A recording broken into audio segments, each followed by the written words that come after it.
Hi hello welcome to my channel. ఇవాల్టి short video కుక్కర్లో రసాన్ని ఈజీగా ఎలా చేసుకోవాలో చూపిస్తాను.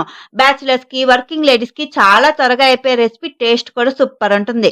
ముందుగా కుక్కర్లోకి 5 టమాటాలని, ఒక ఉల్లిపాయని, కొంచెం చింతపండుని, తగినంత సాల్ట్ ని, పావు టీ స్పూన్ పసుపుని, అర టీ స్పూన్ కారాన్ని, 300 ml వాటర్ ని పోసుకుని 5-6 విజిల్స్ వచ్చే వరకు కుక్ చేసుకోండి.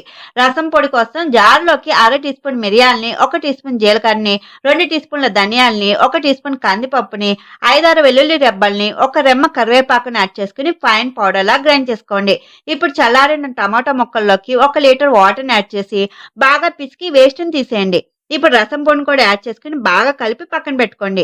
తిరగమాత కోసం ఆయిల్ ని వేడి చేసుకుని ఆవాల్ని, జీలకర్రని, దంచుకున్న 6 వెల్లుల్లి రెబ్బల్ని, కొంచెం ఇంగువాని, కొంచెం కరివేపాకుని, కొంచెం కొత్తిమీరని యాడ్ చేసి బాగా ఫ్రై అయ్యాక రసంలోకి యాడ్ చేసుకుని ఒక ఉడుకు వచ్చాక స్టవ్ ఆఫ్ చేసి కొత్తిమీరని యాడ్ చేసుకుంటే ఎంతో రుచిగా ఉండే రసం రెడీ అయినట్టే. అన్నంలోకి ఈ రసం వేసుకుని తింటే